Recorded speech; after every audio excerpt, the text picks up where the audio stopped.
Почитувани гледачи, добре дојдовте во првата септемвриска емисија или некако да кажеме почеток на нова сезона. Сега гостинов кој што ни е денеска, глупо е многу да најавувам затоа што веќе читате долу на YouTube се емитуваме кој не е гостин. За тие што не знаат, ја би рекол еден од најстарите морнари во Прилеп. Човекот кој што е од пионерите што тргнале да си го вадали по големите лајџи, на големите морења. И затоа да не ви држа многу, Александар Тошевски, Трендо, добре ни дојде. Добре ви најдов, благодарам на покана, имам интересна тема, баш ми е кејф за емисија.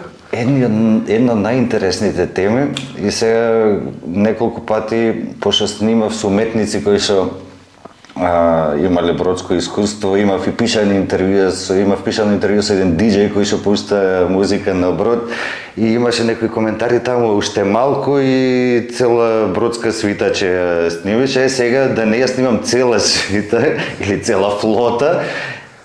Еден од најстарите и човекот на крајот на крајштата во последниве 10 години може да речеме првиот регрутер од Македонија. Сега нема да одиме на регрутацијата, прво тебе, дечко, како ти дојде така да си го бараш лепчето напред? Види, сето беше спонтано и неплански. Во првите интервјуа што се организираа во Македонија за нашите морнари да одат да работат на море, бев делимично онака на своја иницијатива инволвиран во некако на нашите прилепски деца да му помогнам, да си направат добро CV, да ги понаучам малку како да се постават на тие интервјуа, како да добијат работа. И една од тие прва група, дел од тие први групи, беше и брат ми, макар што беше помлад од мене, реши да експериментира да оди една година на брод. 9 месеци беше на брод, свака му част, издржа, како млад човек, тоа е за респект.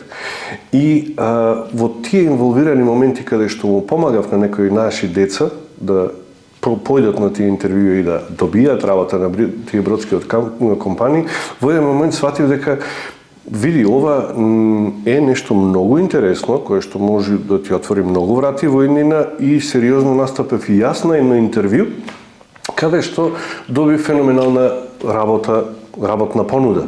Во тие моменти бев на почеток на мојот факултет и едноставно ги ставив на вага она што јас го постигнувам со мојот факултет и колку време би ми требало да се изградам како некоја личност и она што можам да го постигнам и да го научам и да го заработам одејќи на брод. Гледајќи чисто пред мене како брат ми функционира на брод, тие првите 2-3 месеци која замина тој, како заработува, како младинец од 19 години, дека заработува колку ние што дома не заработуваме, реков, бате на 19 има повеќе плата од сите тројца нас заедно што сме останали.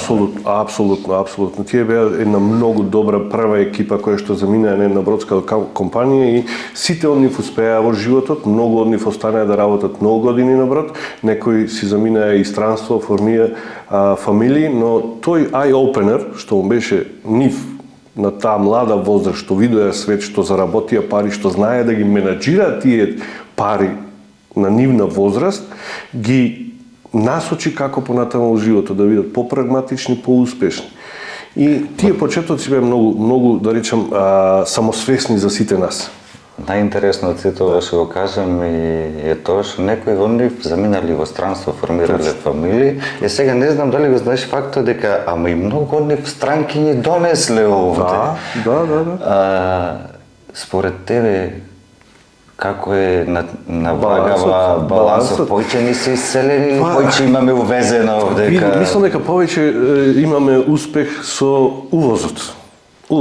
Јас би ги спомнал некои лица кои што ги знам, кои што се, например, Австралија и во други европски земји, кои што во самото работење на брод си ја запознаеле својата идеална половина и решиле да останат некаде во светот да изградат живот. Но поголем е бројот на наши прилепчани, кои што ги поздравувам, кои што си донесе девојки, сега невести, мајки, кои што се интегрирани во нашето прилепско живење, од Чиле, од Индонезија, од Украина, од многу други држави, да не ги набројам, нека прости некој ако цел свет има, барем по една има однака. Јас многу мене ми е кејф што тие невести донесени во Прилеп по бродска линија функционираат заедно, а сепак се од некои други националности. И често ги гледам како групи се поддржуваат една со друга, си отвараат своји бизниси, се интегрираат во општеството, нивните дечина со моите внуци на тука во Прилеп се школски и се знаеме и до таа линија.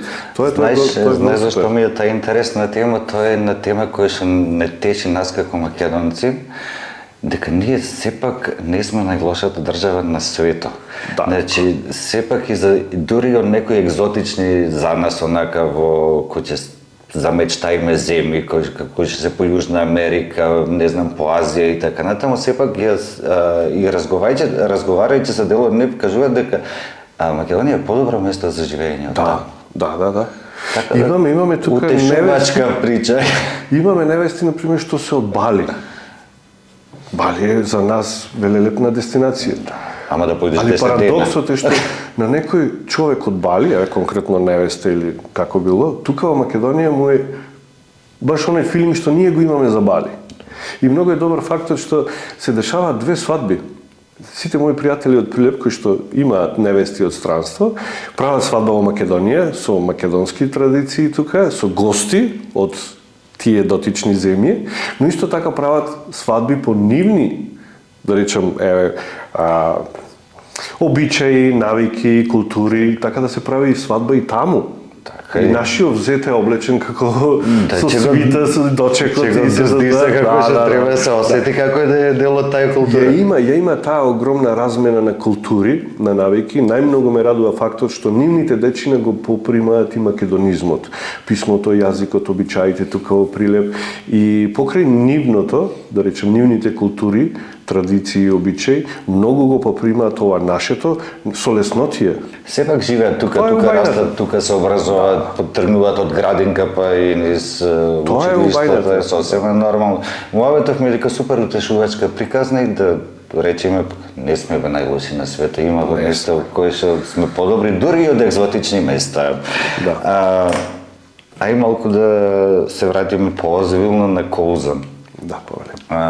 Коузан е веќе долги години, да речеме така, виза, пасош, одскочна штица, буквално за луѓе кои што се авантуристи, истовремено се добри работници, затоа што работата на брод, да не се лажиме, е многу тешка. Кажи ми, до кај оди Коузан? Пошто последно кој ми кажа некоја бројка на распространето во држави кој што ме шекна малку.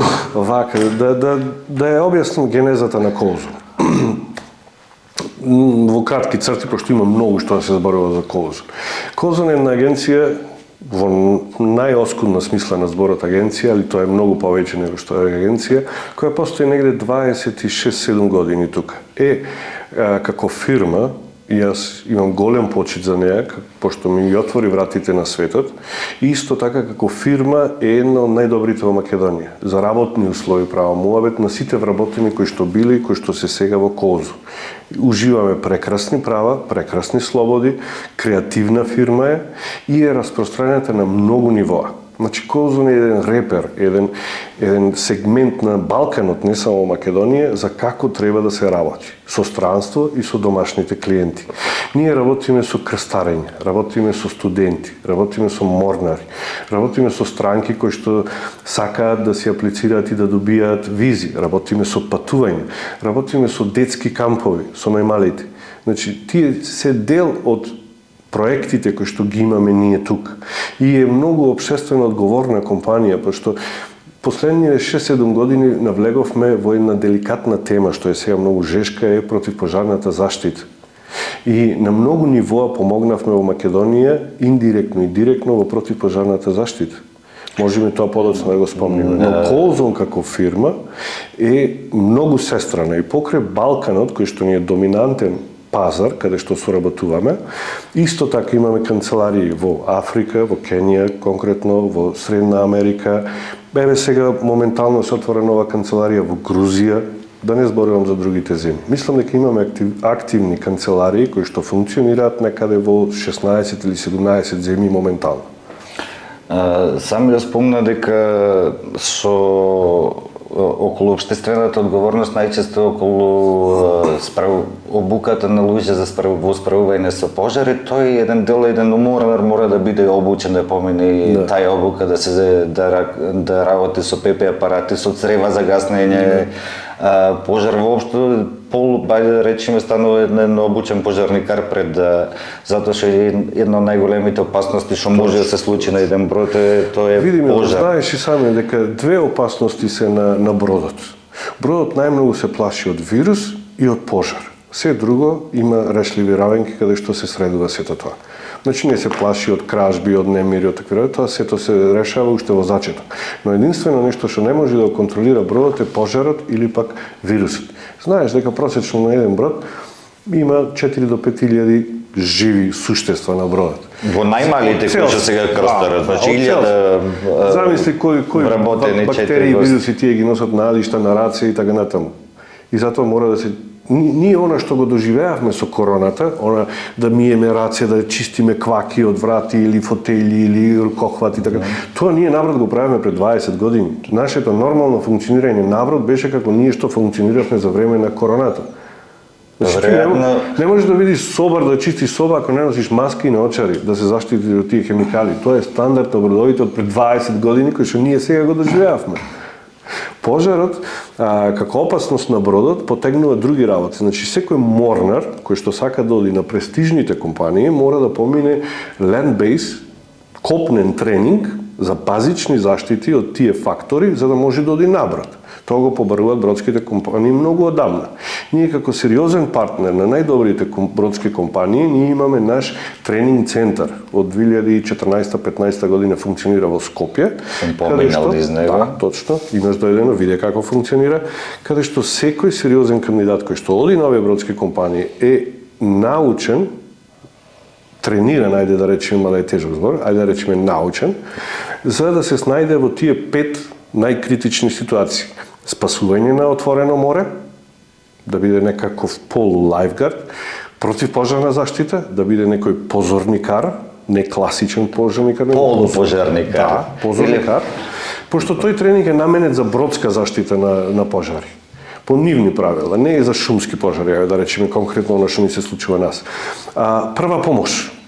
Значи ти да разликуваш дали имаш кардионапад, срцев напад, дали имаш стегање на гради, дали имаш некој шок епилептичен, ваков таков шок, дали имаш ти мигрена, дали си алергичен, имаш алергичка, дали си скршил нешто или си... Значи сето е прва иницијарна противпожарна заштита, прва помош, спасување на море и оние најбитните кои што кај нас уште не се толку многу битни, crowd and crisis, контрола на толпа, на народ, да му даваш инструкции, да слуша, да и контролираш една толпа народ. Оно што кај нас треба да биде наменето за контрола на стадиони, на надпревари ракометни во затворени сали, на концерти кои што ние го немаме, искрено. Апсолутно. Тие тренинзи наврат од озгора на сето тоа се случуваат еднаш неделно, без разлика што си го поминал ти пред да се качиш. Еднаш неделно во текот на целиот договор имаш тренинг, имаш вежба. Секој кандидат треба да знае, и ова е апел до младите, секој од нас, тоа е факт кој што треба да го знаат. Не без разлика ти дали оди шанкер, кувар, келнер, диџеј или што и да си на бродот, и фотограф да си. Ти кога си на брод, ти си дел од една одбранбена конструкција и кога одиш на брод, ти имаш сигурносни должности. Во случај на опасност, што и да е, ти имаш некоја должност да го заштитиш бродот и гостите и пред себе си. Тоа е најбитно. Тоа е најбитно. Ама мораш да се заштитиш прво себе си за да можеш да помогнеш на друг. Како е, мораш да бидеш прво добар кон себе си за да бидеш добар кон друг. Апсолутно, и околината да има бенефит од тебе. Затоа го почнавме тој тренинг центар каде што идат инструктори од Англија и од други земји кои што се нострифицирани и ги обучуваат нашите млади. Не само од Македонија, од Босна, од Србија, од Бугарија, од Албанија, од секаде идат кај нашиот тренинг центар. Јас можам да речам комотно дека можеби преку 1700 кандидати сме поминале во овие, да речам, 10 години со тренинзи за таа насока. Тренинг центарот е многу добро опремен и ние даем на услуга и на други, кои што сака да направи тренинзи, му стоиме на располагање да му го дадеме тренинг центар да си направат обуки, али примарно се одржуваат овие обуки за оние деца кои што одат наврат и кои што нормално сакаат да направат некоја здрава кариера. Малтене без тоа да се деси и да појде некој наврат, да одработи еден или два договори. Онај brainwashing што го добива за време на тој тренинг останува за него за цел живот. Значи, таков е концептот на тренингот, каде што ти се всадува во мозокот, знаеш и наврат какви се тие тренинзи. Значи, не можеш ти да имаш аверзија или да не сакаш да го научиш. Пола од тоа останува во тебе, пошто имаме... Но после е применливо кај да си. Точно, тоа е убајната, тоа е нус појавата која што е многу добра. Секој еден човек кој што поминал барем еден договор или два, поминал 8 месеци, 10-15 месеци наврат, еднаш неделно го слушал тоа Чарли Алфа. Да. И трчаш во зависност од сигналот, кај одиш одма автоматски трчаш по елекот за спасување, ако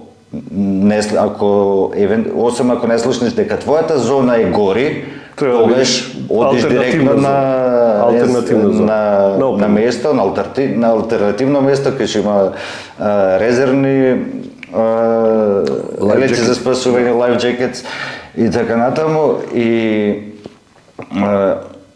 во таква ситуација тој човек во кај да се најде ќе биде корисен. Еве ти конкретен пример. На еден сегмент од нашите патишта, кога се враќав јас во Скопје, имаше сообраќајна несреќа која што се десила, например, 2 минути пред да поминам јас. И застануваме неколку коли да видиме што е и да спасиме, пошто возилото беше превртено. И се сите 3-4 кои што застанавме, сите бевме различни доктори. Еден вика извај го, друг вика не го вади, третиот вика дајте му Кока-кола благо да се врати, третиот вика шлакни го со вода. Никој од тие не е меродавен да направи нешто, а тука сме 4-5 мина со спротиставени ставови што треба се направи во случајов на превртено возило. Во другите земји е регулирано, значи не смееш да се мешаш и толку крај. Освен ако не си обучен да дадеш прва помош за дури не да има амбулантно возило. Со закон е забрането да му се мешаш на пожарникари, полицајци и доктори. Кај нас е open game.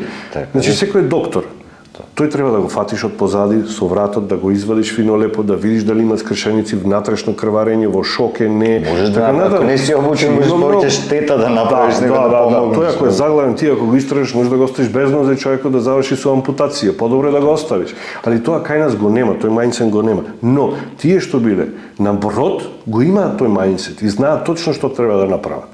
Барем во такви ситуации, пошто ја немаат она криза за паника или за нешто друго.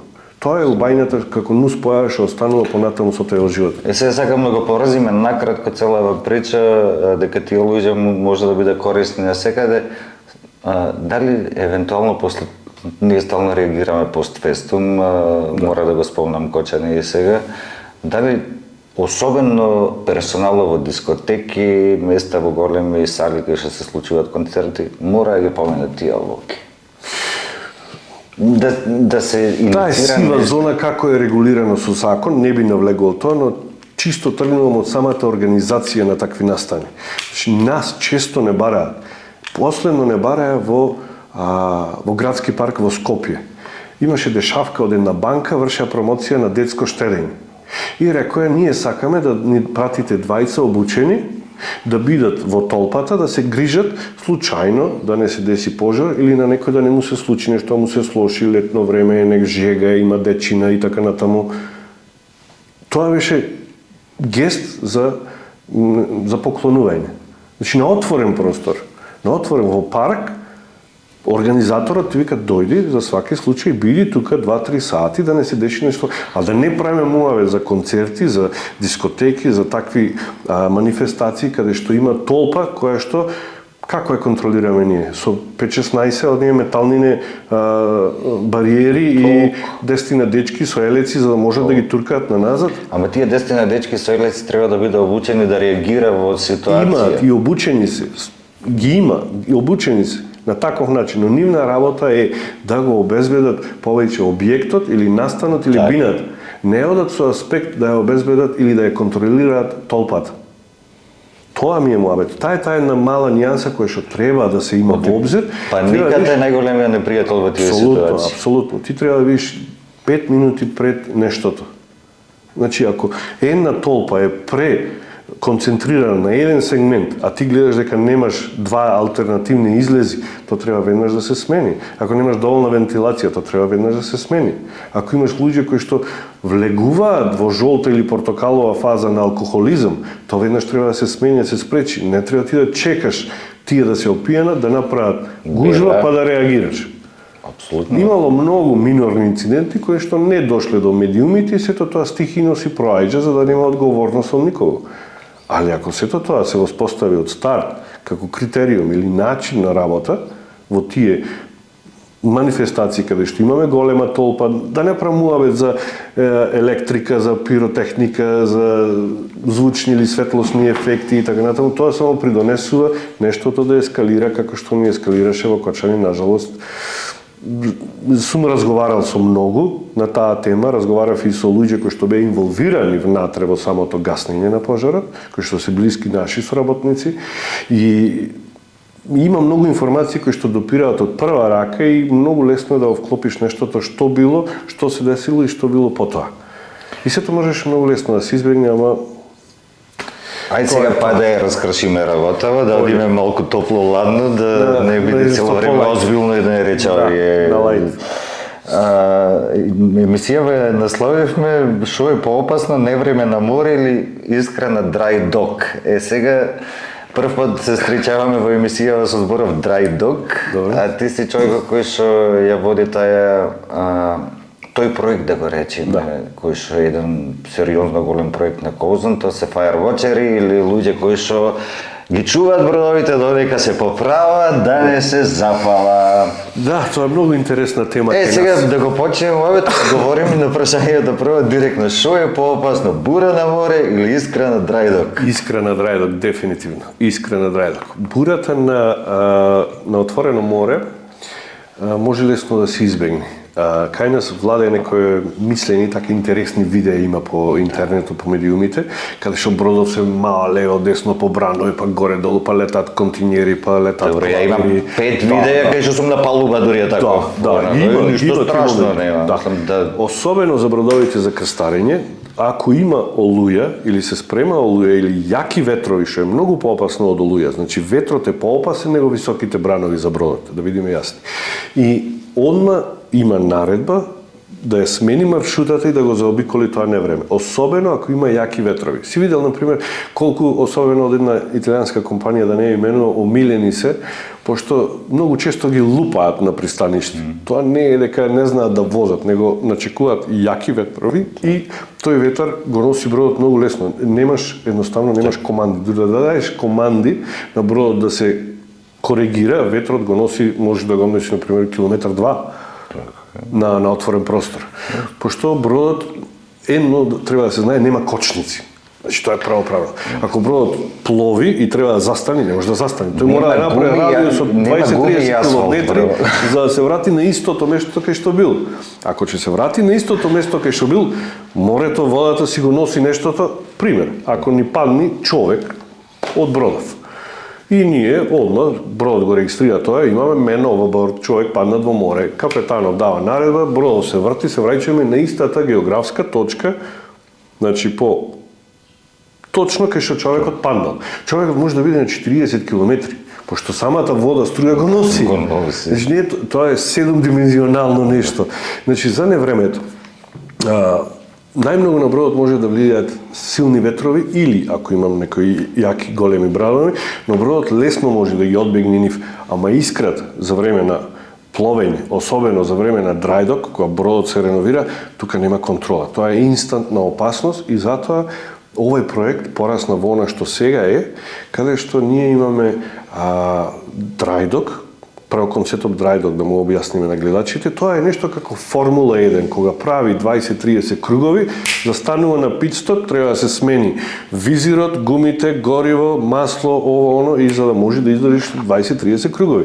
Така и бродовите. Година-две пловидба, бродот се амортизира, треба да застане на пристаниште, го креваат од вода, Тоа е dry dock, она што се вика, е на копно бродот, можеш комотно да поминиш под него, и се реновира бродот. Значи влегуваат едно 2, 3, 4, 5 илјади работници, кои што ние ги викаме контрактори, секој си има свој проект и влегуваат и како мравки масовно го средуваат бродот за да биде спремен за наредни 2-3 години за пловидба. Дури се случува по еден месец да не го познаеш бродот кој што го донесле на Го пристаниште. менуваат апсолутно во ново руо. Такви имавме еден случај во Сингапур, каде што еден брод беше наменет за кинески и јапонски пазар, после го пренасочија во Мексиканскиот залив за каубојски брод. Значи, внатре сите самураи, сите суши барови се смене во бикови, во ториви, во такви некои каубојски елементи, салуни и така натаму. Значи, бродот едноставно во тие 45 дена доживеа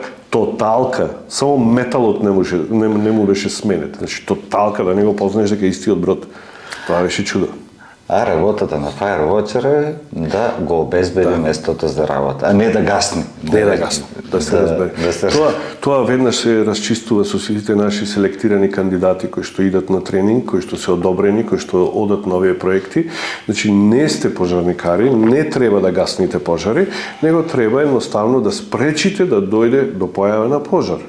И тоа може секој кој што е самосвесен, кој што ги има и ги активира сите сетила и нема никаков проблем да биде присутен таму каде што е. Да не биде отсутен со мозокот и најмалце да не биде отсутен со телото. Во овој проект, ние што го работиме, имаме направено, па не знам, можеби преку 80 бродови реновирање, можеби повеќе, не знам, али за 80 сум сигурен, каде што преку па скоро можеме да дојдеме до бројка од 1000 кандидати кои што го прошле овој тренинг за Firewatch. Добар дел од нив, некаде 300 до 400 се секогаш активни и се отворени да учествуваат во тие проекти. Сега имаме проекти во октомври, ноември, во декември. 4 брода во Марсеј и Ротердам, а имаме во најава уште 2. И сите тие проекти повлекуваат негде по 50 до 60 членови во еден тим за еден брод. Значи во наредното тромесечие ние имаме активни 180 до 200 кандидати кои што ќе бидат моментално на тие бродови, пошто се дешаваат паралелно во временски период, се покриваат еден со друг и ќе бидат активни позорникари, односно Firewatchери. Работата е убава, примамлива за оној кој што сака да ја работи. Имаме добри 100 и нешто кои што сте редовни со години, не пропуштили ниту еден проект, а во позадина, во реалноста овде, во нашата општина Прилеп или некои други општини из Македонија кои што ги имаме, се учители, пеачи, келнери, полицајци, пожарникари, имаме професионални глумци, имаме водители, пензионери, имаме луѓе што се занимаваат со пчеларство, имаме девојки, жени, млади момчина, стари. Јас можам прилика се од 20 до 60, до 60 може не, ама 50 и некоја година има. Види, еве ти еден податок.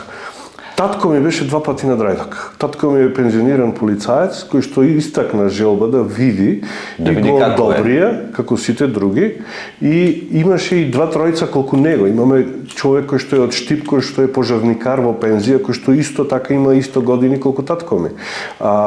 Има 2 или 3 супервизори од Англија кои што се пензионирани пожарникари и идат на драјдоковите како супервизори, како менаџери и така натаму. И се повитални, поагилни, попринципијални од мнозинството други кои што човекот што ми го правеше тренинг од 2015 година од Англија, Келен, беше преку 60 години. Во каква физичка форма беше точно? Да.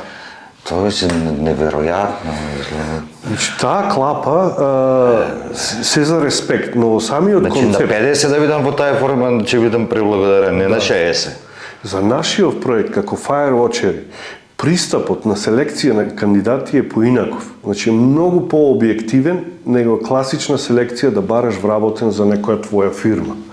Значи, многу пообјективен. Немаме како фирма, како селекција, не само јас, ова го работим и со колегите, за секој кандидат, барем 2 минимум треба да изјаснат мислење и нормално и од Англија да кажат нашите партнери дека се окей. За секој кандидат Значи не гледаме дали е машко или девојче, не гледаме дали е млад или стар, не гледаме дали е образован или не. Критериумите базичните за да се влези во овој концепт, да имаш желба за работа, да бидеш истраен на проектот, пошто ова е екипа, ние сме поврзани еден со друг и треба да бидеме соработници, да се држиме еден со друг, не е надпревар кој повеќе сработил или помалце сработил, него треба да се помагаме со колегите, значи teamwork или колегијалност и нормално познавање на англиски јазик.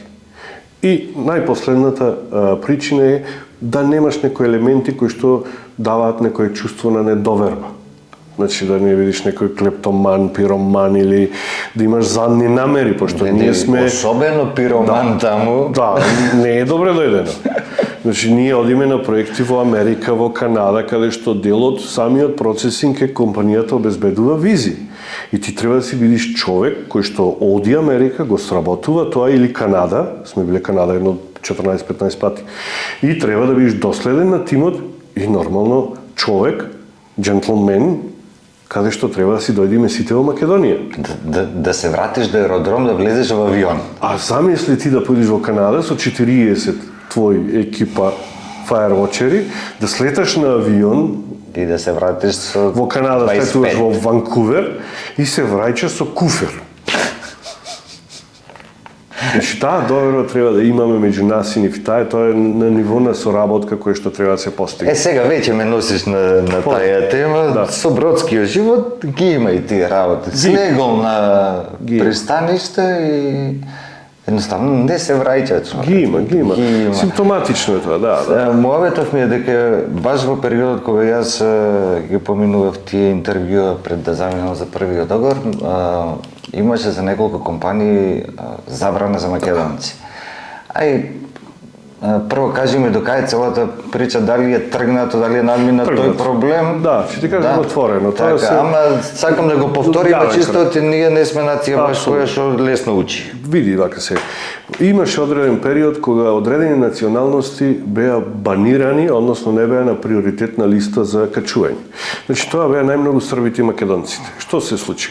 Во тој период, да речеме 2008, 2009, 2010, многу голем број на срби, македонци, босанци, црногорци и така натаму, значи балканци се качуваа многу на бродовите.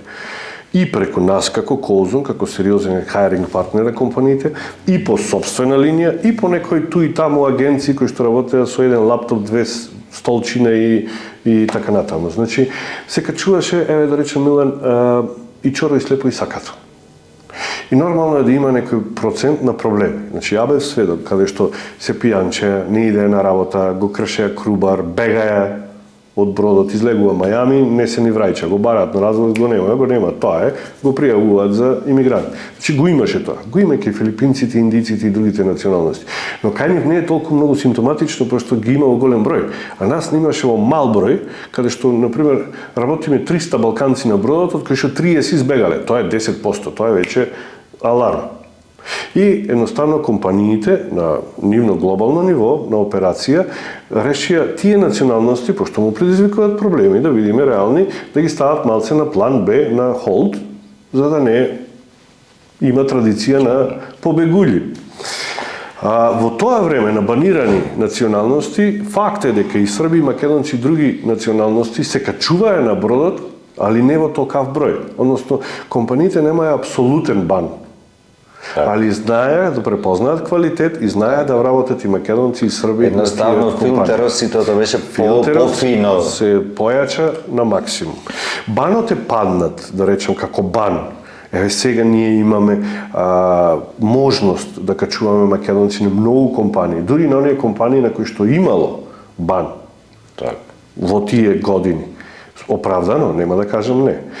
Сакам да додам дека тие што избегаја на некоја основа, без разлика македонци, срби и така натаму, многу мал дел успеа да го постигнат она што го сакаат. Пошто конкретно за Америка, веќе правам муавет, имиграционото на Америка има многу добри концепти и алатки како да се справи со тоа. Значи не е нешто ново тоа. Тие имаат многу начини како тоа да го средат. Дали ќе бидеш имигрант цел живот или не можеш да си направиш документ или не можеш да излезеш од државата 10 години, пошто ако излезеш ќе ти стават црн печат, дали ова, дали она, дали адвокати ќе ти ги земат сите пари да ти направат документи, да седиш да работиш. Па седиш, работиш, црнчи, спиеш, не знам каде, и сваќаш дека 3 години ти ги фрлаш од животот, кои што можеш многу подобро да ги постигнеш тие работи што сакаш да ги постигнеш со бегањето, многу полесно да ги постигнеш наброд, него да се решиш да бегаш во некоја држава. Оди да работи си наброд, 1, 2, 3, 4 години, направи си визи, прошетај по светот, оствари контакти, најди си сопруга ако сакаш, остани легално, аплицирај си за документи, ќе ти дадат и грин карт, и туристичка виза, остани си, направи бизнис. Сето тоа може многу подобро на полегален, почист пат да го оствариш, наместо да бегаш одброд. Сега дури да добија грин карт и виза и така натаму, ајде сега fast backward на почеток. Што треба еден кандидат да помине, ништо да помине, да се качи, да доиди, чукам на врата во Козен. Сакам на врата. Здраво, Александар, здраво. Кажи ми, сакам да одам на врата. Што треба ја да направам? Тоа е еден настан кој што е поделен на две. Првото полувреме, ние, како hiring партнер и кандидатот, имаме отворени раце да ги поставиме сите концепти како да се качи тој. Вториот дел, на кој што се вратам после, го контролира компанијата. Тука немаме ингеренции, ни јас, ни ти како кандидат. Во првиот дел, значи, кога доаѓаш ти, ние како твој представник, треба да те евалуираме и да те насочиме онаму каде што имаш најмногу успех, реално, а не каде што имаш ти задоени желби. Тоа е најголемиот проблем кај што кандидатите не се одлучуваат да одат наброд, пошто мислат дека она што го имаат овде, само треба да го префрлат наброд и да земаат 10 пати повеќе пари. Тој концепт мора да се разруши од одма, таа помисла. Значи, секој кандидат треба да свати прво што му се можностите, што му е најсилен адут и што може да постигне со бродските компании. Само така ќе биде успешен. А ако е задоен дека јас сум келнер и ништо друго, и сакам да додам келнер наброд и ништо друго, тука завршува приказката. Од одма. Со такво его, со такви чинови и медајли, и ја можам се, јас знам се, не можеш да најдеш ни работа во Прилеп. Од еден во друг кафич, не па на брод, каде што правиме муавет за многу позатегната работна средина. Кандидатот треба да има добар англиски јазик, да го зголеми до денот на интервјуто, некој вокабулар и некои фрази и изрази кои што ќе му требаат понатаму наброд, кои што ќе му даваат пари со тој вокабулар, мора да го имплементира. Второ, треба да влези во концептот на компанијата. Пример, одреден број на компании за келнер, конкретно ја за тоа начнавме, вика не смееш да имаш видливи тетоважи. Под лактица, под коленица, дланки, врат. Тоа е, не смееш да имаш тетоважи. Ако имаш тетоваж цел ракав, што е сега многу модерно, таа позиција тебе не ти е на маса. Ама зошто? Само што ти кажав, имаш тетоважа, како да ти објаснам поинак. Ама со кошула на компанијата. Ова се конкретни примери. Ама јас ќе носам кошула. Аби има за денска смена, има куси ракави. Да, работиш по кратки ракави. Ама ќе покрием со чорап. Ама сега како да се разбериме, дека таа понуда и појди на интервју со шминка. Да, ти замина таа понуда да најдеме некоја друга алтернатива. Примерот тука да тргнеме. Значи прво е персоналитетот, да биде адаптивен, да свати прво кај оди, што посакува, каде има најдобар учинок, да работи, да обстојува, да заработува, да не најде на жив зид кога ќе појде па 2 дена да си дојде со плачење дома. Да има добар англиски и нормално малце да биде out of the box и да биде некој кој што не е некој кој што станува на сабаље, мајка му прави сендвич, татко му вари кафе, го земаат со кола, ако врни, значи таков лик нема да се снајде ни овде, не па ни наброд. Значи треба да бидеш малце работлив и адаптивен. Некојаш ако ти речат, треба да се сработи ова, дај да го сработиме после, ќе седниме, прашеме, ќе ти кажем зошто го правевме ова. Ако ти нема тебе логика, ти си дел од еден синџир, каде што треба твојот дел да го направиш. Тоа треба кандидатот да го свати. Значи, иницијално, секој кандидат кој што има насмевка, добар персоналити, добар англиски, добро CV на англиски, кај што може да се направат некои модификации, да се адаптира на она што го побарува компанијата, да дознае малце повеќе за работата, да научи малце повеќе за работата, да пројде на интервјуто на подобра работна позиција, подобра плата и тука не завршува нештото. Кога ќе појди наброд, тоа сето што сме го формирале како кандидат кој што влегол и кандидат кој што излегол од кај нас, која таа трансформација и промена ја доживеал, тоа таму треба да го имплементира. Значи, здраво, мадам, како сте? Повелете, што сакате да ве послужам? Може некој влегува да праша за ВЦ или колку е сато. Тебе работа ти е да го поздравиш со ај контакт, со смајл и да му речиш здраво, повелете, како сте? Толку. Муабето е таму не поминува повели. Ако таму ти тоа не го направиш и тоа ти е тешко, Катар, Доха, Дубај, Германија, негде, Англија, фарми, има опции за тебе. Али бродската индустрија е селективна. За тој што сака и знае како да влези, неограничени можности. Еве да се надоврзам. Имам пријател кој што сега си дојде од Брод, се слушнавме во Струга и треба да се врати да се видиме. Тој е фантазија лик. Виктор е екзекутив шеф на една бродска компанија и работи човекот добри 17-18, полнолетство има направено со работа на брод. Почна да мие садови и чаши. Значи за мизерна плата од $420 човекот замине. И сега е екзекутив флит шеф. Да не спомнам колку му е платата. Не е ми важно колку му е платата. Патот до успехот кој му е? Според мене тој е најдобриот едуциран човек кој што го сака кулинарството во Македонија. Доктор е за во кујна, за се. Според мене, од сите ликови кои што сум ги запознал во Македонија и во медиумите, што готват по телевизија, респект на сето она што го прават, човеков е алманах. Значи, и дури во Македонија се труди, оди по ресторани, му кажува, му дава, му сугерира, му отвора нови размислувања, сака да го зголеми кулинарството во Македонија. Барем тоа го носи. Прифатено? Да, од многу места е, пошто го знаат и би е прифатен. Дури човекот беше во една локална детска градинка, едноставно немал што да прави со бајлето, појде во детска градинка да ги посети, да ги види што прават во куњава за деца, да му дае некои насоки, да му дае некои, не знам, предлози како подобро за децава да готват без да го нарушат буџетот, она што го имаат на залиха или она што му е на менито.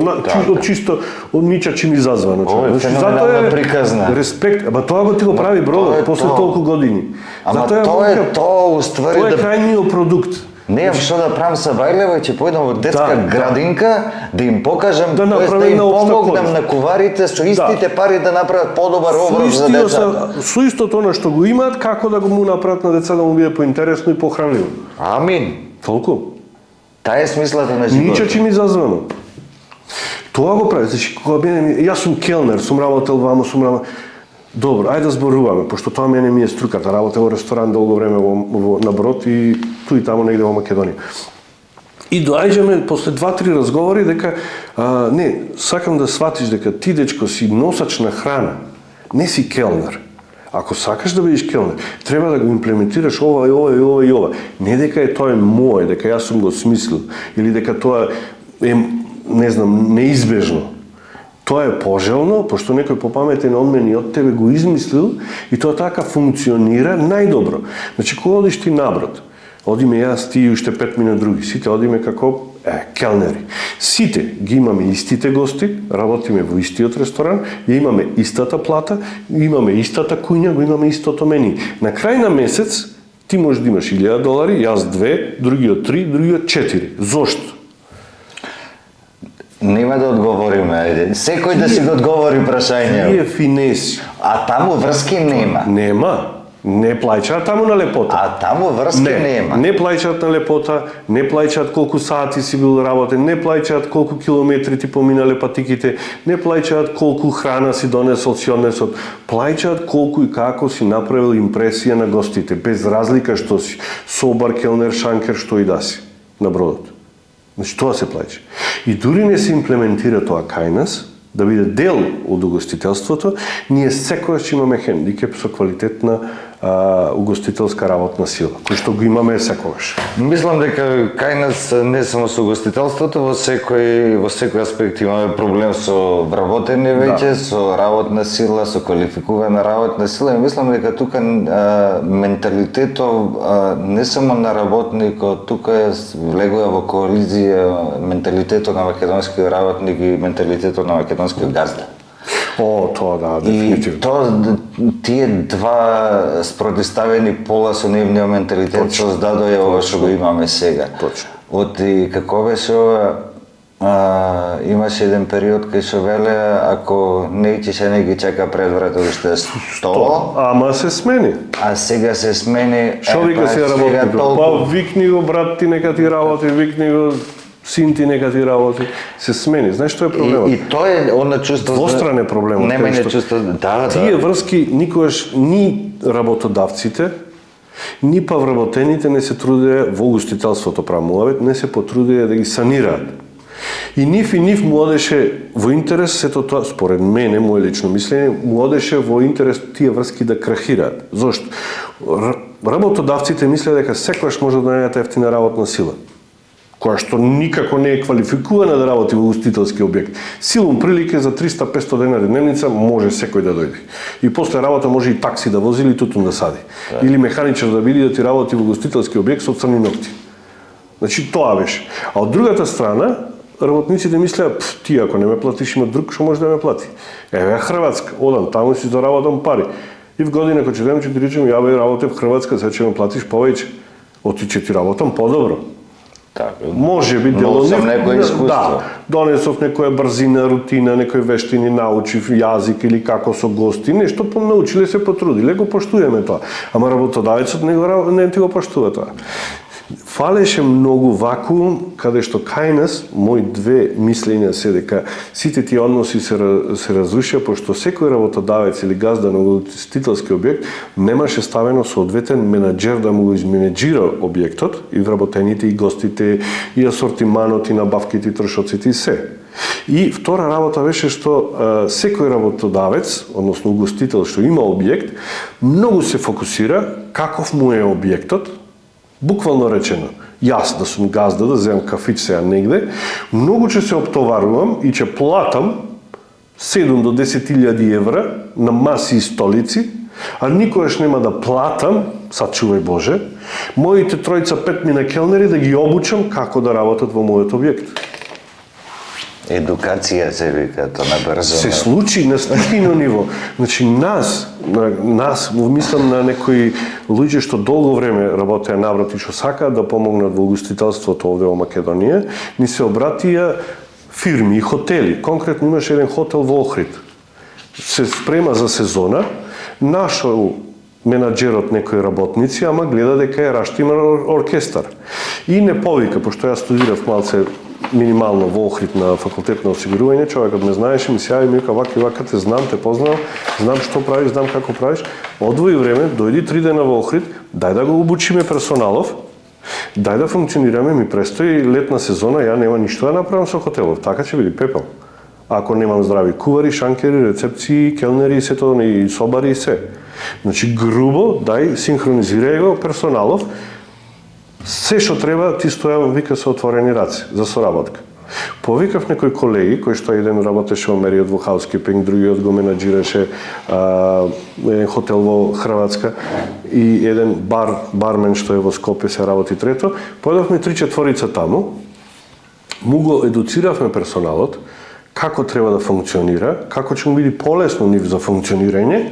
Значи го направивме нашето, онака од на пријателска база, менаџерот што му рече, јас ве вработувам, кај мене, добивате договор, работите под овие правила кои што ги имплементираме сега, добивате плата, ама за возврат не можеш ти утре мене да ми избегаш во оној хотел преку улици, таму да работиш. Значи, ако завршиш кај мене кариера, во радиусот на ова Охридска ривиера, не можеш да работиш, оди с друга работи си. Пошто инвестирам во тебе, ти давам знаење, ти давам вештини од тоа како да влезеш во куња, како да направиш мохито, како да уклучиш скара, како да се понашаш со гостите на рецепција. И ова не можеш ти да го работиш одма во хотелон од спротива. Никој од тие, од тој персонал, веќе 2,5 години, никој нема даен отказ. Никој, целиот персонал му остана. Му ги изголемуваше платите менаџерот, онака по заслуги, позиции и така натаму, во догледно време, си добиваа поголеми плати, никогаш немаја тие потреба да одат Хрватска или било каде. Оно што му го нудеше Хрватска, тие го добија овде. Ама работеа по оние правила кои што ги имплементиравме сите заедно. Јасни се тие работи како треба да одат, добро е што има луѓе кои што текнале одреди. Ама види работодавците, гостите, газдата, менаџерот, сето е хепи енд, нема оштетена страна. Ама нема подобро малечко нешто е. Ама најбитно е, тие малечките нешта се најбитни и најтешки да се постигне, особено со нашиот менталитет овде кој што сме нација на сезнајковци на кандидат. Каде што ти треба да сватиш дека ти треба да функционираш во гостителството под овие правила, без разлика ти дали пуцаш на Хрватска, на Дубај или на најтешкото, мислам, најтешкото е брод. Значи тоа е врвот на пирамидата.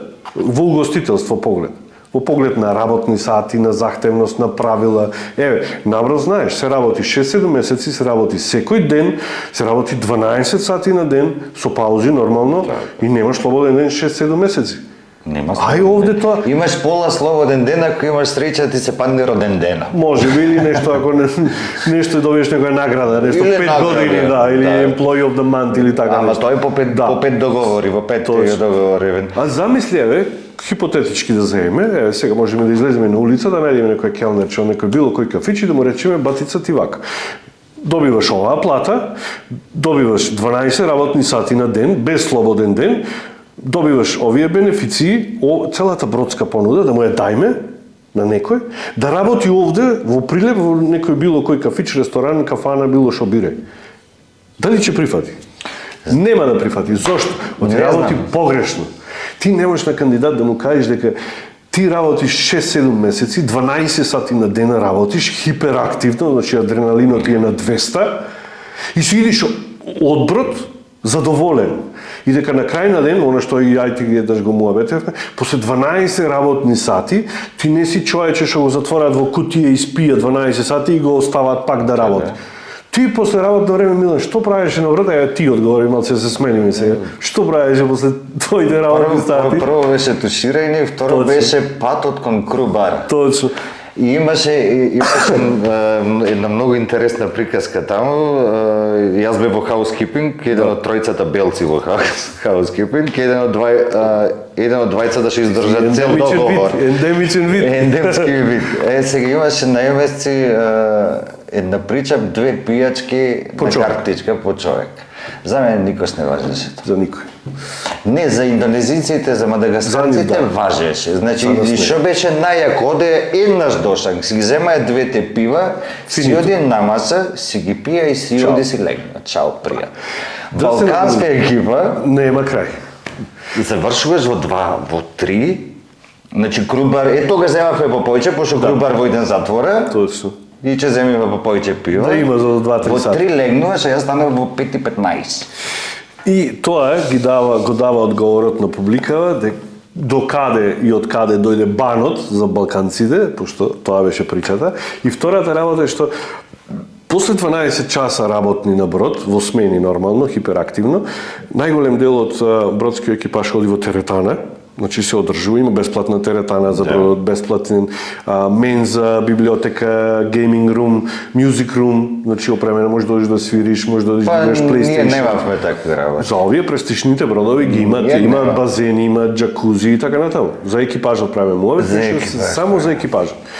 Може да играш бесплатно. Сигурно за офицерите имало и вамо, сега ја рековме бев во трнечки департмент. Ти си бил на европска компанија каде што најверојатно ти се погодил некој помалечок брод. Најголемата на Сплендида бев најголемата класа што има. 6-7 години што излегуваат бродовите на Royal, на Encial, на Princess, на Celebrity, имаат многу бенефиции за екипажот. Значи имаат можеме да ти кажем дека добри 10-11 бродови на кои сум бил, имаат велосипеди, точаци, по наши, по прилепско, каде што ти, например, стигаш со брод од Барселона, да не лупаш како екипаж пешки на Жешково или такси или ова, Си земаш точак, ти дават кацига, си се возиш низ Барселона, си се враќаш, си доставаш точак од наврод, си одиш на работа. Тоа е супер. Дури два броди почнуваат да имаат и сегвеи. Електрични скутери за екипажот. Значи, секој брод има една асоциација за грижење на бродскиот екипаж. Во секој случај во последниве 10 години ми се чини дека има и сериозна експанзија на многу нови бродови, на повисока асоциација класа. многу доби на сила, особено после короната. Пошто многу екипаж ја доживеа короната како крах на нивниот систем, на нивниот начин на живот и не знаеа што со себе си понатаму. Значи, добар дел на екипажот, кога пукна короната, кога се запреа бродовите, не беа спремни да функционираат на копно. Ти функционирале 10-15 години на брод, се навикнати на добри работни услови, феноменална плата, многу добри бенефиции, значи шефови, супервизори, менаџери, и тој човек на копно не знаеше да се снајде. И затоа сега компаниите му даваат за возврат многу повеќе на екипажот. Тој што е 10 години да речем, тој сигурно е и напредувал исклучително во тој веќе не е 6 со 7-8 месеци работи, 2 одмора, тој веќе на 3 работи, 3 одмора и 3 работи, 2 одмора и тој човек на копно не работи, него одмара, пошто не знае да функционира на копно и уствари не сака да функционира на копно, пошто таа плата не може никаде да ја земе. Види, да не се лажиме, приказката ти да работиш сериозно многу, па и во почетокот 8 месеци, после ти имаш 2 месеци одмор. Мора да одмориш, телото ти бара одмор. Ама е незаменлива. Да. Оти овдека ти можеш да земеш 10-15 дена одмор. Тие 2 месеци треба да си дадеш себе си награда. Значи, од тие пари што си ги заработил наврод, треба малце да научиш да уживаш. Класичен наш шаблон на приказката е, кога одиш прв договор, не заработуваш многу. Да бидеме искрени. Мислам, правиш пари, ама не заработуваш многу. Тргнувам од себе. Во мојот прв договор, голем и добар дел од парите ја ги пратив дома. Значи фамилијата да ми биде ситуирана. Види, никој не отишол таму од имал пари. Да, добар дел, па види, јас се позајмив пари за да одам наврат. Мислам, немав пари за визата и за авиобилетот. Сега авиобилетот го плаќаат компаниите. Добар дел, една-две може би не. Ама јас тогаш ги немав тие средства во џеп и пошто ме побараја за 11 дена да се качам. Реално и за тоа време е сериозна инвестиција, 1500-2000 евра инвестицијата. После интервјуто добив датум, ја требаше по 11 дена од поминување на интервјуто ја се качам. Ја немав време да направам се, морав во 2 дена да направам виза и медикал и ово и она и се, ја мора да се позајмам за после да вратам од прва плата. И плюс, наврод, добиваш пари, млад, малце ти светнува влакното, си сакаш некои задоволства. Добар сад, добар парфем, па си излегол во Нью Йорк, сакаш маичка, Нью Йорк, Hard Rock кафе, $30, си пошол Мексико, сакаш да пливаш со ајколи, $50, со делфини, галење, $40, ништо, разбираш. А тука цела моја фамилија работи за $40 цел ден. Ја ги давам за да се сликам со делфин. Hello. Во првиот договор сакам да кажам дека сите сме го поминале тоа и никој не заработил. Имал, ама не заработил, не донесол пари. Втор, трет договор, имаш се. Си обезбедил фамилија, имаш сат, имаш парфем, имаш мајци, си се сликал со делфини, тоа е на клише, сите го прават. И веќе втор, трет договор, заработуваш повеќе пари, подобро ти е, полесно, влезен си, може да добиеш некоја промоција, ти скокни платата за $1000-1500. Втор, трет договор, ставаш пари на страна, сега си кажеш стан, куќа, бизнис, ова, она и така натаму. Веќе размислуваш на тоа поле. Но сега, како што оди заработката нагоре, нормално и размислувањата се шират. Тоа е што кандидатот на почеток треба да го свати. Значи, раздробено, детски наредено во букви со коцки е дека бродските компании не нудат работа. Бродските компании нудат кариера за оно што сака да ја постигне. Да работиш 3 до 5 години наврод е солиден успех. Добиваш на знаење, на вештини, на умешности. Овде и да има таков факултет и да го платиш, нема да ги добиеш тие вештини кои што ги добиваш таму уз работата. Уз работата, ја што ја работев наврод во ресторан, добив сертификати за сомалие, добив сертификати за бариста, добив сертификати за food and beverage safety, за работа во ресторан, сите оние менеджмент скилс кои што ги крадев јас од моите менаџери. Ти не е исто да дилуваш со гости од Англија, од Бразил, од Европа, од Балкан, од Турци, значи секој си има свој шмек. И сите тие финуси ја ги добив уз работата. Овде нема таков факултет тоа да ти го даде. Плюс парите, плюс шетањето и плюс оние контакти кои што ги добиваш за време на Тие се броската. најбесценни. Значи другарства, пријателства, настани, дешавки. И ден денеска ми честитаат роденден, ми се јавуваат, не на Facebook, тука е happy birthday. ХБ. ХБ. Ај, што Види, тоа е толку перверзен веќе што кога ќе го отвориш ти дава и опција, само кликнуваш, нема потреба ни да го пишеш. Човек од Чиле што работи на првиот договор, секој роден ми се јавува, кога на телефон, кога на WhatsApp. Како си, брат ми, добар си ми, да ти е среќен роденден, да си жив и здрав. Кога тоаш пак да се видиме, ова, правам тура низ Европа, ќе слезам до Дубровник, ако можеш дојде до Дубровник да се видиме на еден ден. Чест, гест, Како не? врска која што останува за цел живот. И јас од кога истерав договор реков, па може и една добра замена за војска уствари. Да, Само што е, како се викам, поблагородна многу. Да, многу, не само за джебот, поблагородна, мислам, не се занимава со оружје. Тоа да, Не се тој занимаваш поглед, со види, оружје. дисциплината постои повеќе него во војска, тоа е факт, значи тоа е една морнарица, еве да ја наречеме. Морнарица без пушки. Да, оно што го викаат Прилеп нема море, има многу морнари. Значи многу од Прилеп, тоа е, мора јавноста тоа да го знае. Многу добар дел од Прилеп, пошто агенцијата во Прилеп беше хиперактивна во тие години, многу голем број добар дел од прилепчани, машки и женски, заминаа на брод. Ама ретко кој го доживеа бродот во вистинска смисла на бродот. Види, за некој беше тоа само начин да се избега одавде.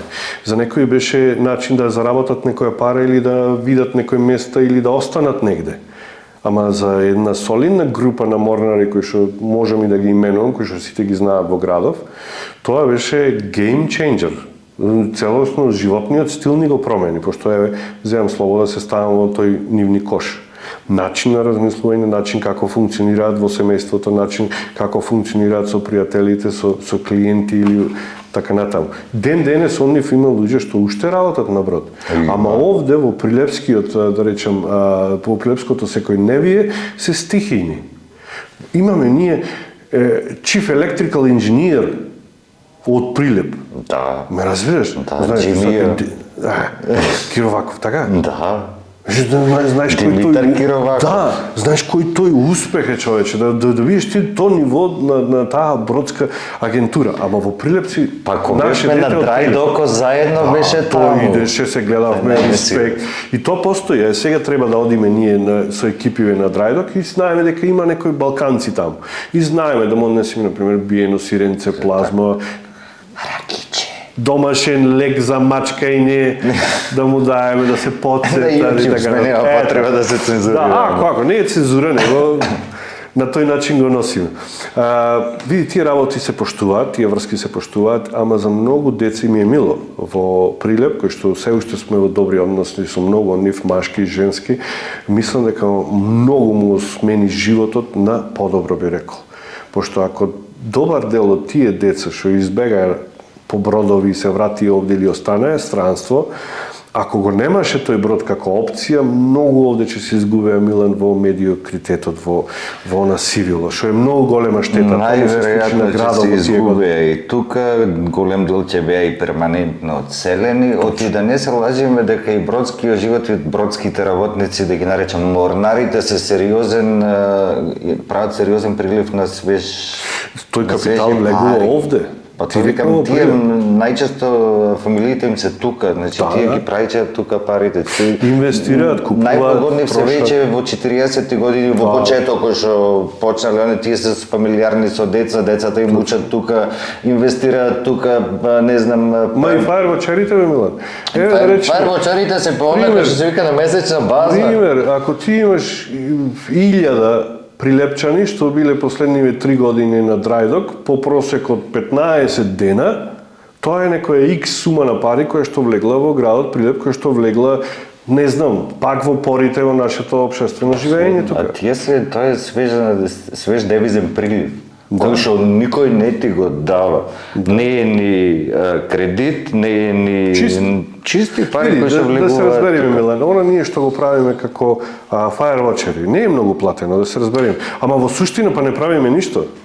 Значи, не реално товараш, треба не само да знаеш да растовараш. стоиш. Точно. И да не бидеш идиот. Нема физикалец. Значи, не товараш, не растовараш, не креваш, не напнуваш. Едноставно треба да бидеш присутен во оваа просторија и да се грижиш дори Трендо и Милан снимаат емисија, да не се запали кабелов, да не се запали вратана, да не се запали пердето.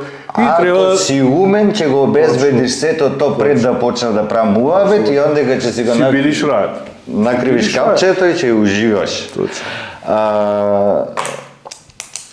Кажи ми, кој е најглупо прашање што ти го поставиле нови кандидати? Знаеш како? Или топ 3. Знаеш, тоа е интересна тема, че споделам многу работи отворено. Само сакам да кажам претходно дека на многу вакви прашања кои што ги споделувам со колеги, му имам речен дека ќе најдам некош време во животот, Господ нека ми даде долг век, кога ќе завршам со мојата професионална кариера, ќе седнам еден ден и ќе почнам да пишувам овакви ствари, значи мемуари, кои што дешавки, настани, кои што сакам да останат како лајт мотив, како некое мало книжуче за да се надоврзам на некои вакви работи настани. Има многу. Значи тоа што во нашава бранша што ја работиме, морнарскава, наидуваме на глупи прашања, особено од гости. А исто така во сегашнава бранша како регрутер, како тренер, како HR кој што селектира, бара, најдува и вработува млади од Балканов, па и од Африка и од други земји, наидувам на такви кандидати кои што лиферуваат такви прашања кои што се глупи, банални, непотребни или алармирани. Не бе, едноставно прашање после кој ќе викаш добро од кој џеб го извади, од петици, од чорап го извади. Од нафталин, брат. Конкретно последно сега, не е најако, али е најпоследно, еден кандидат ме прашува дали треба да си носам шампон на брод. Пример. Тоа се граничи. Ајде, да речеме, може има некој сенс, резон, може, ама човекот, знаеш, има помала коса од мојава. Право, зашто ти е шампон. Одиш во хотел, во брод. И си во, апсолутно, респект. И си во крајна фаза на заминување. Значи, не е кандидат кој што дошол денес. Тоа е баналноста на разговорот. Уствари, ова е предтргнување. Ова е предтргнување. Значи, со подпишани договори. И очекуваш следно прашање, очекуваш колку пара чорапи препорачуваш да си... Страшно. Значи, дали треба да си носам шампон на бродот? Веќе си во крајна фаза на качување. Имаше неколку прашања од наши македонски кандидати, не би сакал да ја оцрнувам македонска јавност и клиентела, ама ќе издвојам еден настан. Не прашање, него е настан, пошто е потрагичен. Доаѓа кандидат кај нас во канцеларија, 23 годишен, со мајка му. Буквално да прашаат што е тоа работа на брод. Негде добри 80% разговорот беше меѓу мене и мајка му. На детево. Ја на 23 години имав 2 договори, брат. Овој е 23 годишен, кој што ја има перверзијата да го има мобилниот во него и на мобилен да открие што е тоа телефон, да ги види со 3D. Ја кога заминав на брод, ја буквално не знаев од каде треба да се влези на брод. Мислев дека вака не клаваат со кран. Незамисливо беше кај мене да има врата долу кај што е водата. Мислам, чеки се... И никогаш не се дрзнавме да прашаме од кај ќе влезам ја на брод. Него одевме со друг мајнс. Сега, човеков иди со мајка му и целиот разговор е дали целиот концепт на вработување на брод одговара на мајка му за детево да почне процедура. Дали накрај не те праша, ако поминам, дали може мама да иде со мене? Па го скратив разговорот, да ти кажам право, просто тука немаше НЗС за соработка. Таков некој кој што е во комодитетот фатен од мама и од тато и не сака сабајле да се разбуди од постела без кафе да му замирисе или 4 пати алармо да му звони.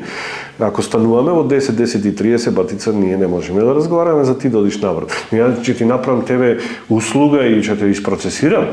Ама како регрутер ја не смеам тоа да го направам, ти ќе ти направам зло.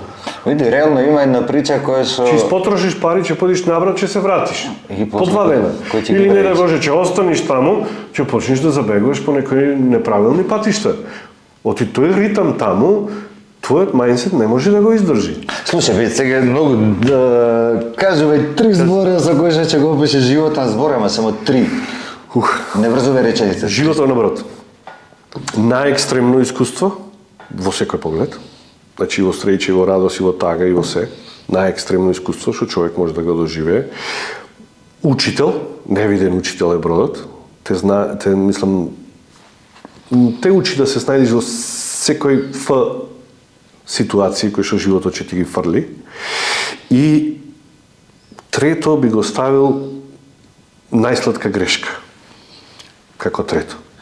Ако се вратиш пред 20 години, пред колко време ти беше договора прв? Не знам, брат, па има добри, 2000, која беше пета, може би, 20 Значи години. 20. 5-6. Имаме тајм машин, се враќаме. Го правиш пак ово исто? Апсолутно. Апсолутно. Ништо не би сменил, освен би сменил во погледот на заштедување на пари. Глупости, тоа таква работа. Знаеш како, Сите кои ќе се вратиме назад, глупости за глупости што сме ги потрошиле, парите тоа треба да го знаат оние нови генерации кои што идат да не ги повторуваат нашите грешки. Едноставно, единствена грешка што ја гледам во целиот концепт бидување, работење, живење на брод, пошто не е работа, него е живот на брод. Работата е само изговор да видиш на брод. Животот на брод е многу побитен. Што сега имаат, не знам, повеќе опции како да направат повеќе пари. Во смисол, можат да инвестираат, можат да ги чуваат на некои X банки лево, десно и така натаму. Можат да купуваат акции, можат да одат во криптовалути. Ја кога почнав првите 3-4 години, ја буквално парите ги чував во кабина, под перница, во чорапи, во авона. И што ти останува освен да се сликаш со делфини? Мораш да ги трошиш негде. Во рацете си мораш да ги трошиш. Така. Тоа сега младите не го разбираат. Значи многу помалку му треба напор и вештини за да појдат наброд, многу полесно можат да уживаат во бидувањето наброд, пошто имаат генерации пред нив кои што му го отвориле патот, му го ставиле врати отворени, не се банирани, не се забранети. Второ, во парите што ги заработуваат денешните, пари повеќе му вредат. Оти можат и да ги реинвестираат, и да ги чуваат, и да ги трошат сега повеќе вредат него ние што ги заработувавме тогаш. Тоа е една реалност која што младината мора да ја искористи сега. Али кој е хендикепот? Не сакаат, Мила, не знам што се случува. Не сакаат, викаат, добро, ќе размислам, не е тоа за... се работи, секој ден. Ја ден, два, три да имам слобод. Ама тоа било така 50 години, ме разбираш? Во понеделник дава слободно. 50 години било така, брат. За тебе никој нема да направи исклучок. Можеш овде во Сивилово да работиш 2-3-5 години, пак да седнеме на маса колку имаш бе ти, брат, заштедена на страна. Ништо. Работеше. Те викаја за викенди, ме викаја. Одеше свадби, работеше лево десно, работе. Ама еднаш врнеше, не работевме. Вау, чути, седевте дента врнело. Или немало струја. Ова крај нема, ако не го прекинеме со ножица. Да.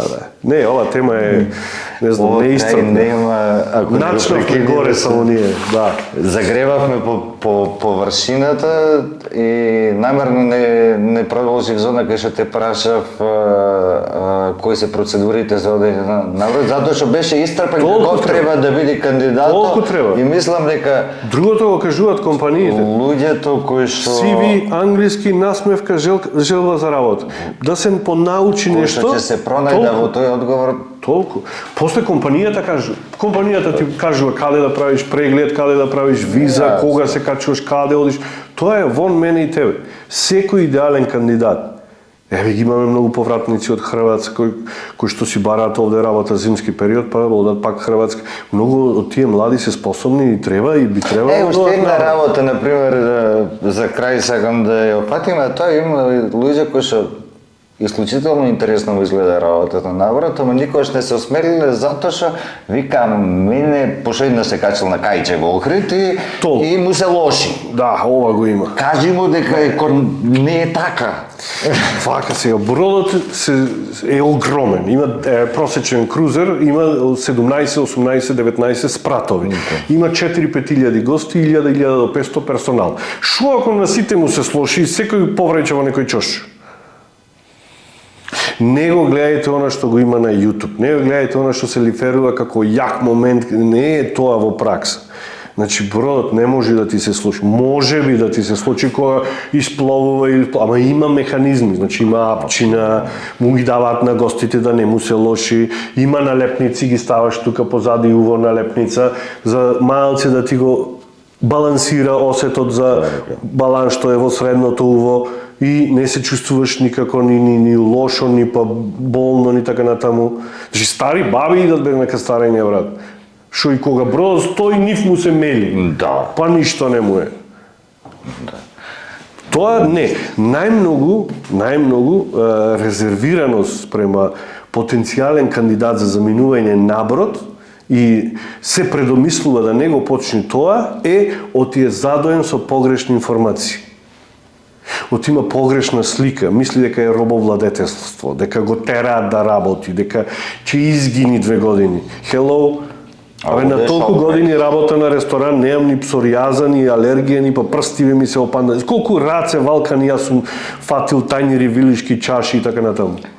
Па зато постои сапун да се измие. Ама тоа е правило таму. Ако не го прифатиш, не можеш да одиш наврат. Много просто. Чим легуваш од ресторан во куња, треба да застанеш 20 секунди да се измиеш со сапун па да влезеш внатре во ресторанот. Молим лепо. И сите се чисти, и сите се добри, и сите е на изчистено со алкохол, со посебни хемикали и немаш никаква опасност да добиеш некоја болест. Апсолутно. А овде кај нас Овде кај нас апел до сите келнери кои ќе си појдат денес на работа, да ги видат рукохватите, дали му се чисти на столиците, дали менијата имаат уште флеки од мрсно од ланската сезона, дали столицата вака ако стават прст внатре овде вака да го извадат прстот, ќе најдат некои пилешки прсти од 2024. Нека размислат маслиновото и киселината кога последен пат му биле изчистени или соларникот, се поздравуваат со гостите, брат, кај си на гушканката, неам видено звони за кафе, фајчаат пари, го фајчаат на фолдерчено, дали има бакшиш внатре или нема, си одат ке децата дома, си се гушкаат со тие раце. И после нека ми кажат набрат дека е тешко. Извинете на критика, ама тоа е нешто страшно. Пред да дојдем тука, седна во еден добар кафич, да пијам кафе, да си средам некои повици, да дојдем овде кај тебе како гостин, ако може, едно еспресо мало догоре, ми го носат на тацна еспресо, како што треба, и едно дрвено стапче од сладолед за мешање внатре во кафето и ти вика не повели на, ти вика Добро е ти дома, Милан, ко ќе јади супа, ти носат со лајцата внатре во супата? И тој кандидат мора да свати дека треба да промени нешто во негове секојдневие, а има потенцијал да оди наброд и да прави чуда. Тоа се ски. Тоа е проблемот. Не е нишањето на бродот. Се дојде. И фала на покана. Што ме покани? Гледавте? Да. Ково Прилепски ресторан. Се надевам дека провоциравме малце народот да размислува и да коментира и би сакал да го повториме ова пак на некои други теми или подлабоко на оваа тема. Дефинитивно треба да ја отвориме. Ова треба да биде малце да се отворат очите во градов. Градов има страшен потенцијал. Дајте да го искористиме. Дај нека не ни тонат младите во сивила. Не да одат на брод. Нека одат на брод тие што сакаат. Ама тие што се овде, нека го искористат градот максимално да бидат подобри Прилепчани во иднина. Затоа што само така Прилеп ќе биде поубав град за сите. Дали на ваков или таков начин секој треба да придонеси градот да биде подобар. Фала ти што дојде, мене беше супер муаветов и се надевам стварно со душа чекам да го повториме и да ги да ги расшириме темите. Само гребевме. Ова беше на врвот малце, али најсочното го чуваме за друг пат. Фала ви што гледавте, се гледаме во следна епизода.